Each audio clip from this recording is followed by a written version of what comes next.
What is going on, guys?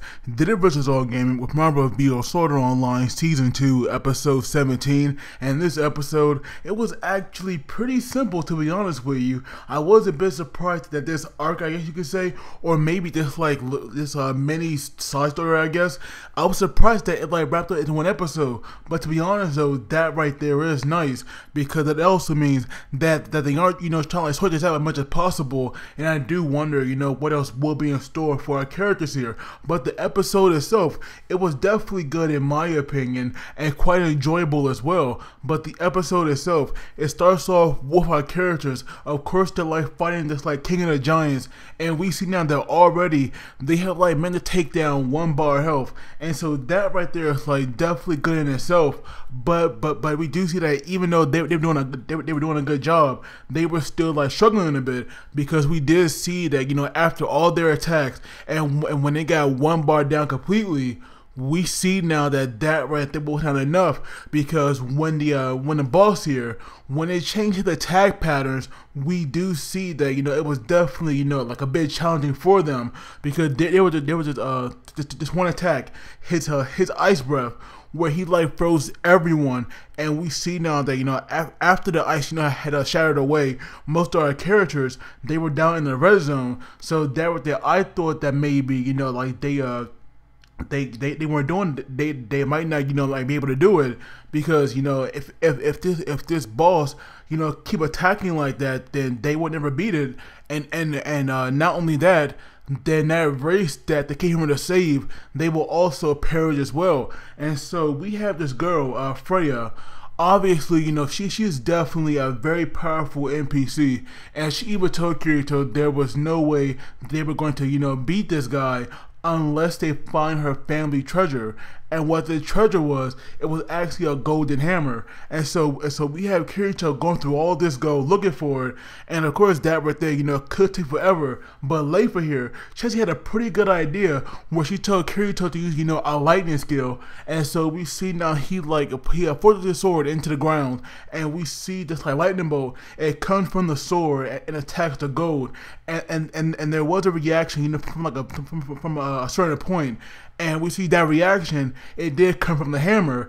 And so when Kirito found the hammer and tried to pick it up, it was heavy, he almost couldn't do it. But then but I'm guessing one surge of strength, not only did pick it up, but he threw it to Freya as well, and Freya caught that like it was nothing. But then we see now that when she had this hammer, she had all this power overflowing inside of her, and then we see her for how she really is, because she did transform. And it turns out Freya here, she was actually a trap, and it was definitely weird that they made Thor a god pretending to be a girl. That right there was weird, and Klein was just crushed, but that right there was hilarious.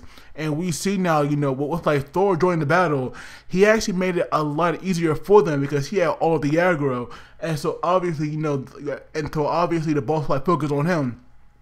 And we see now that all our characters here, they have brought out all their sword skills, and that right there was awesome, because we had all their attacks doing some pretty serious damage. And not only that, we had Thor as well, kind of finishing off the boss. So that right there was awesome. But we see now that when this boss here, when the king was having his final words, we see now that Thor, not only did he interrupt him, but he also killed him as well.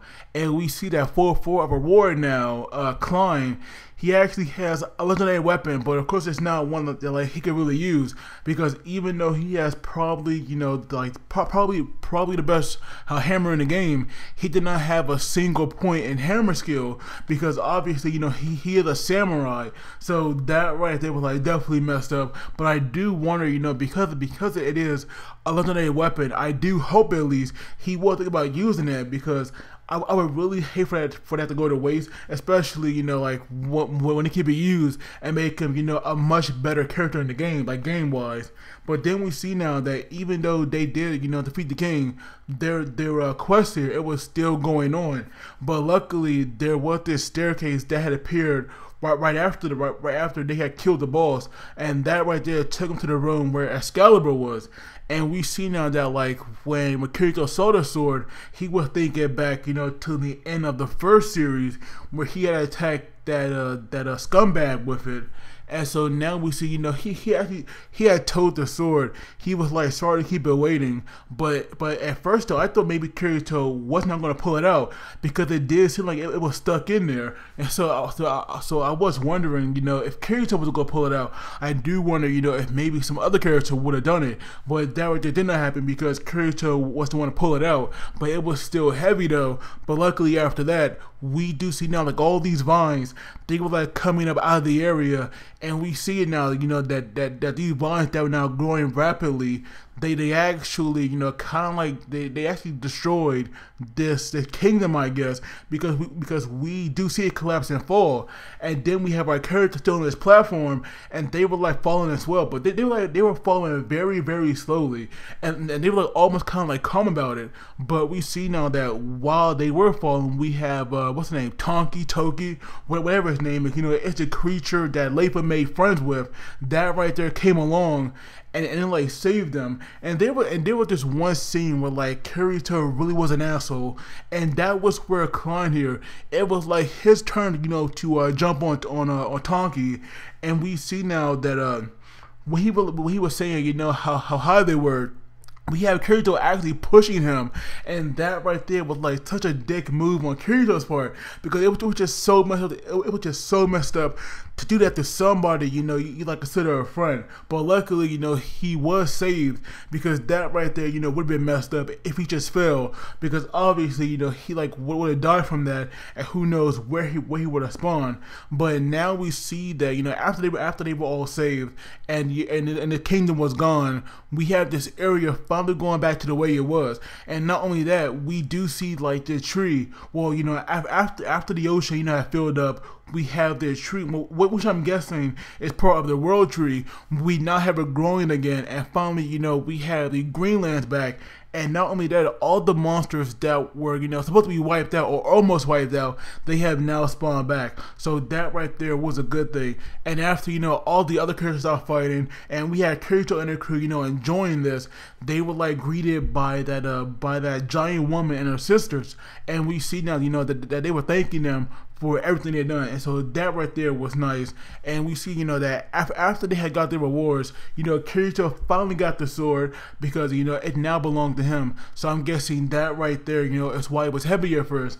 But I also wonder who name was on that. I'm guessing that it was the woman name, on there, the one that gave them the quest. Because I'm guessing when like Kirito tried to erase it to put his name on there, he couldn't do it. But obviously now because along with them he can.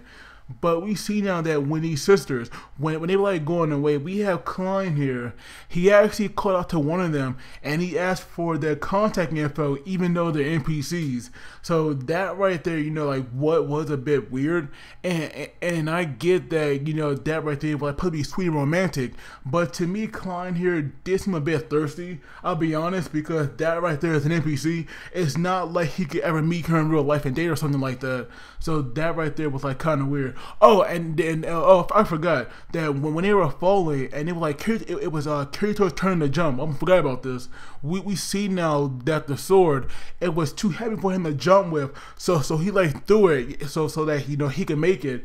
And we see Sinon, she actually she actually saved that sword, and we see that everybody was saying how cool she was, because I'll be honest, that right there was awesome. I give Sinon mad props for that, because that right there was impressive. And so we see now that obviously she was definitely going to get a sword to Kirito, but she made a promise, one thing, and that right there was every time he like draws this sword, he must remember her in his heart. And that right there, that right there was cool, because to be honest though, I like Sinon with Kirito more than like Kirito with Asuna. So that right there was like really, really a good scene with me. And then we have all the girls looking jealous, and we even have Klein here trying to chime in. But Kirito kicks him right in the chin. And so even though we have comedy there, I definitely like that romance aspects as well. Because to me, like I said, I definitely like Kirito and Sinon together. After that, after the whole clip was over, we go back to the real world, and now we learn Kirito, he is now working in what was it called, like mechatronics. I'm probably saying that wrong, but he actually like made this program. And it had this camera, like going around where it will actually act like use body in her eyes, because she can now see them and hear them in the real world. So that right there was also very interesting, because Kirito is definitely making these big steps when it comes to learning wise. So that right there was like pretty cool to see. But we do see now that like they were all having a party, after that course, and I gotta say, after all that, our characters, definitely deserved it. But the episode itself, like I said, to me it was good, and I am glad that they did not drag out this little mini series, I guess you could say. And so overall, I'm going to give the episode an 8 out of 10. But of course, I'd love to hear your thoughts on this. And as always, don't forget to like the video and subscribe. And you guys take it easy. I will see you all next time.